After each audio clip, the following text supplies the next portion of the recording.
इंसान और इंसानियत से पहले इस दुनिया में टाइटन्स का राज था। कुछ टाइटन्स अपने डोमिनेंस के लिए फाइट करते थे तो कुछ टाइटन्स का मेन मोटिव था अर्थ के नेचुरल बैलेंस को बनाकर रखना। इस दुनिया में कितने टाइटन्स हैं ये कहना थोड़ा सा मुश्किल है, लेकिन जब ये एंशिएंट बीस्ट एक दूसरे से टकराते हैं तब क्रिएट होता है हिस्ट्री। इनके क्लैशेस को ह्यूमंस अपने शुरुआती दिनों से विटनेस करते आ रहे हैं और अभी रिसेंट दिनों में ये क्लैशेस बढ़ते ही जा रहे हैं। लाखों करोड़ों सालों से जो टाइटन्स अपने हाइबरनेशन फॉर्म में थे वो अभी खुद को रिवील कर रहे हैं। वो नेचुरल बैलेंस के प्रोटेक्टर्स को चैलेंज कर रहे हैं ताकि वो इस स्टेबिलिटी को बिगाड़ सके। लेकिन ये टाइटन वॉर केओस क्रिएट कर रहा है, इस जमाने के इकोसिस्टम को बिगाड़ रहा है, इसे अनस्टेबल कर रहा है। एंशिएंट टाइम में ये दुनिया इन टाइटन्स का बैटल ग्राउंड हुआ करता था, पर आज के टाइम पर ये modern cities in Titan clashes के लिए बिल्कुल भी तैयार नहीं है। टाइटन्स एक दूसरे से लड़ते हैं, फिर फाइट के बाद कहीं पर चले जाते हैं, पर इससे खत्म होते हैं कई सारे शहर, कई सारे लाइव्स और कई देशों की इकोनॉमी। पर इस मॉन्स्ट्रोसिटी को किस तरीके से रोका जा सकता है, क्योंकि अभी के टाइम पर इंसानों के पास उस लेवल का फायर पावर एग्जिस्ट करता है जिससे वो इन टाइटन्स को रोक सकते हैं। लेकिन मेन क्वेश्चन ये नहीं है कि ह्यूमंस अपने हथियारों को इन मॉन्स्टर्स के खिलाफ यूज करेंगे या नहीं। मेन क्वेश्चन ये है कि अगर ह्यूमंस इन हथियारों को इन मॉन्स्टर्स के खिलाफ यूज करते हैं तो क्या वो एक आध मॉन्स्टर्स को मारकर रुक जाएंगे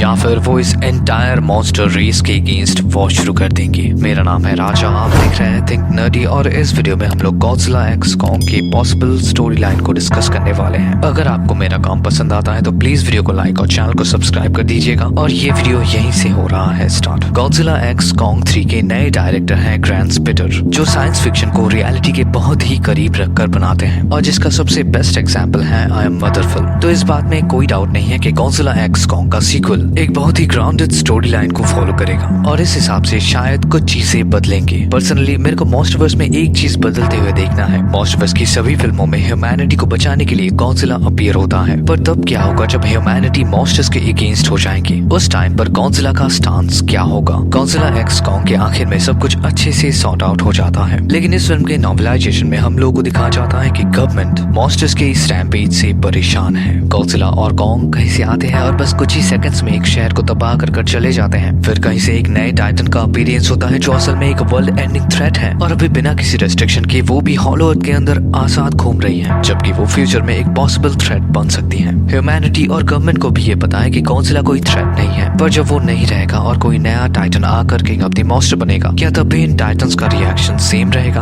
आज के टाइम पर हॉलो अर्थ पर सिर्फ टाइटन्स का राज है और कोई भी इंसान उन टाइटन्स के बीच अपने फैमिली को लेकर बसना नहीं चाहेगा। ऐसे में इंसानों के लिए बचता है सिर्फ सरफेस वर्ल्ड का ऑप्शन। पर क्या सरफेस वर्ल्ड भी इंसानों के रहने लायक है? सैन फ्रांसिस्को, बॉस्टन, रोम, कायरो, रियो, होनोलुलु, हांगकांग और भी कई सारे शहरों को इन टाइटन्स ने डिस्ट्रॉय कर रखा है। ऐसे में अगर सभी गवर्नमेंट बॉडीज एक होकर इन टाइटन्स के अगेंस्ट एक वॉर को शुरू करते हैं तो इनका सबसे पहला टारगेट होगा हॉलो अर्थ। वो सबसे पहले हॉलो अर्थ को टेक ओवर करना चाहेंगे। गॉडजिला एक ऐसा टाइटन है जो नेचुरल वर्ल्ड के ऑर्डर्स को बनाकर रखता है और सभी टाइटन उसे अपना किंग भी मानते हैं। पर San Francisco, Boston, Washington, Hong Kong इन शहरों के डिस्ट्रक्शन के लिए किसी न किसी को तो जवाब देना ही पड़ेगा और ऐसे टाइम पर जो लोग अपना सब कुछ खो चुके हैं वो गॉडजिला और कॉन्ग को इसके लिए रिस्पॉन्सिबल मानेंगे। गवर्नमेंट जो मोनार्क को पहले से ही बंद करना चाहते थे वो मोनार्क के फाइल्स को हथियार बनाकर इन टाइटन्स के वीकनेसेस को पता लगाकर हॉलो अर्थ पर इन्वेड कर देंगे। पर वो इस मिशन को कैसे अंजाम देंगे? तो एपिक्स साइबरनेटिक्स की मॉडर्न टेक्नोलॉजीज की मदद से गवर्नमेंट कई सारे एंटी ग्रेविटी व्हीकल्स को बिल्ड करेंगे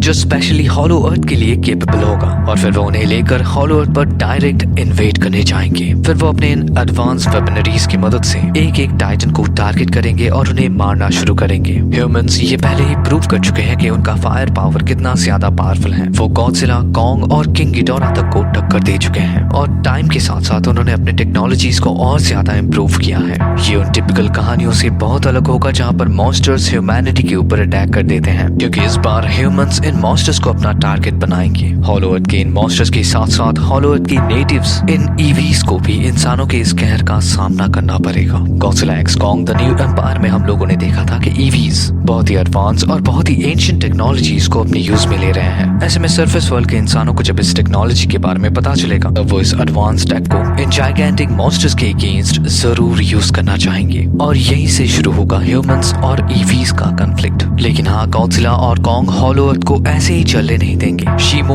कॉन्ग का एंटायर क्लैन और बाकी सारे मॉन्स्टर्स इस टाइटन एक्सटिंक्शन के खिलाफ जरूर असम्बल होंगे। वो कैसे भी करके इस इन्वेजन को रोकना चाहेंगे लेकिन इस वॉर में इंसानों का सबसे बड़ा हथियार सिर्फ फायर पावर नहीं होगा। ह्यूमंस कई सारे मॉन्स्टर्स को क्रिएट करेंगे और वो कोई ज़ॉम्बी टाइटन्स या फिर बददिमाग जानवर नहीं होंगे। Neuralink technology most of us में पहले ही इंट्रोड्यूस हो चुका है, तो इस बार ह्यूमंस अपने बनाए हुए मॉन्स्टर्स को कंट्रोल कर पाएंगे। और किंग ऑफ द मॉन्स्टर के आखिर में दिखाया गया ये पेपर कटिंग्स इस चीज को प्रूव भी करता है, जहाँ पर हम लोगों को दिखाया जाता है कि मोनार्क जाइगेंटिक टाइटन्स को क्रिएट कर रहे हैं। तो इन मॉन्स्टर्स को गवर्नमेंट इन टाइटन्स के खिलाफ जरूर यूज करना चाहेंगे। और शायद इसी तरीके से हम लोगों के सामने आएगा डिस्ट्रॉयर, एक टाइटन जिसे टेक्निकली इंसानों ने ही क्रिएट किया है, लेकिन फिर वो कंट्रोल से बाहर हो जाता है और बनता है एक रियल वर्ल्ड एंडिंग थ्रेट, एक ऐसा टाइटन जिसे इंसानों के लिए रोकना इम्पॉसिबल है। डिस्ट्रॉयर के इन्वेजन के बाद ह्यूमंस को गॉडजिला और कॉन्ग का इम्पोर्टेंस समझ आएगा, पर डिस्ट्रॉयर को रोकना इतना भी सिंपल नहीं होगा, क्योंकि उसे रोकने के लिए चाहिए सैक्रिफाइसेस, ठीक जैसा गॉडजिला ने टोहो के ओरिजिनल फिल्म में किया था। पर इस बार डिस्ट्रॉयर के ब्रेथ से खत्म होगा शीमो। गॉडजिला, कॉन्ग और ह्यूमैनिटी को बचाते हुए शीमो खुद का सैक्रिफाइस करेगी। और इस इंसिडेंट के बाद इंसानों को इन टाइटन्स का अहमियत पता चलेगा। उन्हें पता चलेगा कि ये टाइटन सिर्फ जाइगेंटिक बीस्ट ही नहीं है, ये सेल्फलेस, नोबल और काइंड हार्टेड जाइगेंटिक एनिमल्स हैं जो इंसानों को बचाने के लिए अपना जान तक दे सकते हैं। फिल्म की शुरुआत में इंसान जिस टाइटन को एक वर्ल्ड एंडिंग थ्रेट समझ रहे थे, वो इसी दुनिया को बचाने के लिए अपना जान तक दे देता है। फिल्म के मेन हीरो जिंदा रहते हैं और ह्यूमैनिटी को भी इन टाइटन्स का इंपॉर्टेंस समझ आ जाता है। इससे बेस्ट एंडिंग और क्या हो सकता है। पर्सनली मैं नहीं चाहता हूँ कि शीमो को कुछ हो जाए, क्योंकि वो बहुत क्यूट है। शीमो और डग, गॉडजिला और कॉन्ग के बाद ये दोनों मेरे फेवरेट हैं, पर फिर भी इस कहानी में वो सब कुछ है जो हमें एंटरटेन कर सकता है, इमोशनल कर सकता है और सबसे इम्पोर्टेंट मोस्ट ऑफ इसके स्टोरीज को आगे बढ़ा सकता है। और हाँ, ये साइंस फिक्शन होने के बाद भी रियलिटी के करीब रहता है, तो इससे बेस्ट और क्या ही हो सकता है। लेकिन फिर भी आप अपने थॉट्स कमेंट में जरूर शेयर करना और मिलते हैं आपसे अगली वीडियो में। Till then take care and peace out.